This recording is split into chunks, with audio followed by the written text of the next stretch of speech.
챕터 5 작은 사무실 큰 도면. 에피소드 1 벽을 허물고 테이블을 세우다. 마장동 창고를 처음 다시 찾은 날은 유난히 맑고 바람이 선선하게 불던 월요일 아침이었다. 오대호는 태수와 함께 오래된 철문을 다시 밀고 들어섰다. 이미 첫 방문 때 보았던 그 텅 빈 내부. 천장엔 낡은 나무 기둥들이 드러나 있었고 바닥은 오래된 시멘트 마감 그대로였다.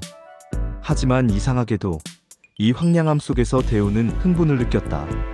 이곳은 이제 단순한 건물이 아니라 새로운 여정을 위한 첫 무대였다. 선배님, 여긴 어떻게 꾸미면 좋을까요? 태수가 웃으며 물었다. 그는 이미 한쪽 벽에 화이트보드를 설치했고 전기 배선을 손보는 기사들을 부르고 있었다. 대호는 잠시 창문 쪽으로 걸어가더니 손을 들어 바닥을 가리켰다. 이 라인까지는 회의 공간, 저쪽은 개발존. 그런데 벽은 없앴으면 해. 개방형으로. 대신 소리에 구분을 주는 식으로 설계하면 좋겠지. 칸막이 없는 사무실이요? 그래. 요즘 유행이기도 하지만 무엇보다 이 팀은 지금 서로를 더 자주 마주보고 자주 싸워야 해. 서로가 가진 언어를 이해하려면 시야가 트여야 하거든. 젊은 팀원들은 의아해하면서도 대호의 말에 고개를 끄덕였다. 이후 며칠간 대호는 거의 매일 이 창고에 나와 팀원들과 함께 철거 작업을 시작했다. 때로는 망치질도 하고 때로는 페인트 롤러를 들었다. 나무 책상을 조립하고 오래된 의자를 사포로 문질렀다. 젊은 개발자들이 핸드드릴로 선반을 박을 때면 그는 정확한 수평을 재고 고정 방식의 튼튼함을 지적했다. 이 공간은 우리 두뇌가 움직이는 동선이야. 가구 하나, 조도 하나, 전원 위치 하나도 신경 써야 해. 그렇게 2주가 흘렀다. 사무실은 점점 사람의 손길을 품기 시작했다. 흰 벽에 칠해진 부분은 약간의 얼룩이 있었지만 그조차도 팀원들의 흔적으로 여겨졌다. 중고로 구한 나무 테이블은 면을 다시 샌딩했고 회의 공간엔 작은 화이트보드와 코르크보드가 붙었다. 대호는 벽 한편에 작은 선반을 설치하고 그 위에 자신이 오래전 사용하던 쇠조각 샘플을 하나 올려두었다. 그것은 그가 2006년 직접 설계한 엔진 부품의 프로토타입이었다. 이건 왜 여기 올려두신 거예요? 정윤섭이 물었다. 우리가 만드는 게 소프트웨어든 알고리즘이든 결국 이 세상에 물리적으로 맞닿아야 하는 거야. 현장에는 무게가 있어. 그걸 잊지 말자는 의미야. 팀원들은 조용히 고개를 끄덕였다. 젊은 개발자들이 다루는 코드는 가볍고 빠르지만 대호가 말하는 세계는 진중하고 물성이 있는 세계였다. 두 감각이 부딪히면서도 조금씩 서로의 언어를 배워가기 시작했다. 특히 기억에 남는 하루는 조명 설치 작업을 하던 날이었다. 전기기사와 함께 배선을 정리하던 중 작은 문제가 생겼다. 특정 구역의 전압이 불안정하다는 사실이 발견되었고 해결하려면 바닥 배선을 뜯어내야 할 수도 있다는 이야기가 나왔다.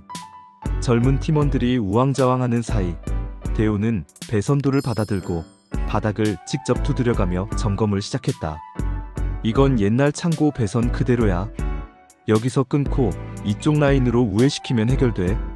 그는 그렇게 문제를 풀었다. 말보다는 손으로, 설명보다는 행동으로. 그날 이후 팀원들은 대호를 단순한 PM이 아니라 오 작가님이라 부르기 시작했다. 문제를 설계하고 공간을 만들고 상황을 수리하는 사람. 일종의 장인에 대한 존경이었다. 작업이 마무리된 어느 날 저녁 완성된 공간에서 첫 팀 미팅이 열렸다. 각자의 의자가 놓인 자리에서 6명의 팀원이 원을 그리며 앉았다. 대호는 이 모양을 유심히 바라보다가 이렇게 말했다. 이게 우리가 앞으로 가질 조직 구조야. 위아래 없는 수평. 하지만 방향은 분명해야 해. 중심은 흐트러질 수 있지만 결국 흐름은 목표로 향해야 해. 그 말은 간단했지만 팀원들의 표정을 바꿔놓았다. 어떤 회의보다도 명확한 철학이 전달된 순간이었다. 미팅이 끝난 뒤 다들 사무실을 빠져나갔지만 대호는 홀로 남아 불을 끄기 전 마지막으로 사무실을 한 바퀴 돌았다. 책상 위에 작은 노트북, 커피 자국이 묻은 머그컵, 코르크보드에 꽂힌 사진 몇 장. 그는 잠시 그 자리에 멈춰섰다. 이제 이 공간은 단순한 작업장이 아니었다. 생각을 움직이는 실험실, 관계를 설계하는 공장, 그리고 언젠가 그가 직접 이끌게 될 미래 회사의 씨앗이었다. 창고의 문을 닫고 나오는 길, 그는 처음 이곳을 찾았을 때와는 전혀 다른 표정으로 마장동 골목을 걸었다. 어딘가에서 다시 엔진이 돌아가는 소리가 들리는 듯했다. 에피소드 2 시작은 프로토타입처럼. 창고 사무실이 겨우 형태를 갖추자마자 태수는 곧장 실전 테스트에 착수하자고 제안했다. 선배님, 이젠 공장 한 군데라도 붙어야 하지 않겠습니까? 대우는 고개를 끄덕였다. 공간은 기초일 뿐이고 문제는 항상 현장에서 시작되는 법이었다. 오대우는 이전 직장 시절 인연이 있던 경기도 화성의 작은 2차 부품 협력사 공장에 연락했다. 컨트롤 밸브를 생산하는 곳이었고 이전에 납기 지연 문제로 개선 프로젝트를 함께 수행한 경험이 있었다. 공장장은 반가운 목소리로 말했다. 오 과장님, 퇴직하셨다더니 새로 사업하신답니까? 며칠 뒤 대우는 플로매틱 팀원 2명과 함께 화성 공장을 찾았다.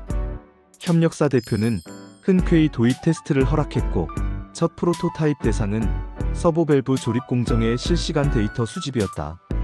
팀은 AI 기반 공정 이상 탐지 알고리즘을 실험하고자 했다. 공장 바닥에 발을 딛는 순간 대우는 묘한 전율을 느꼈다. 기계가 돌아가는 소리, 현장 기술자들의 목소리, 조금은 지저분한 배선들. 그는 다시 익숙한 세계로 돌아온 듯했다. 센서 이쪽 라인으로 붙이시면 노이즈가 심할 거예요.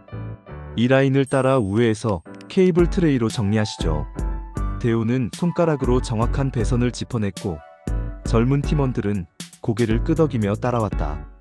하루 만에 초기 세팅이 완료되었다. 데이터를 수집하고 플로매틱 팀은 이를 클라우드로 전송하여 알고리즘 분석을 시작했다. 며칠간의 테스트 결과 예상보다 정확도가 낮았다. 위상 공정 탐지율이 68%에 머물렀고 노이즈 필터링이 약했다. 팀 회의실에서 태수는 불편한 표정으로 물었다. 선배님, 혹시 우리가 방향을 잘못 잡은 건 아닐까요? 대우는 모니터를 가만히 바라보다 말했다. 기술은 방향이 아니라 과정이야. 지금은 프로토타입일 뿐이야. 중요한 건 어디가 허술한지를 보는 눈이지. 그는 이어 각 알고리즘의 민감도를 분석했고 공정별 반복 편차가 왜 발생하는지를 함께 살폈다. 특히 그가 제안한 것은 현장 작업자의 수작업 영향 변수를 코드에 반영하자는 아이디어였다. 현장은 완전 자동이 아니야. 사람의 손이 닿는 구간은 AI가 제일 취약한 지점이지. 이 제안은 곧바로 개선으로 이어졌다. 알고리즘 수정 이후 정확도는 82%까지 향상되었고 공장 측에서도 긍정적인 반응을 보였다.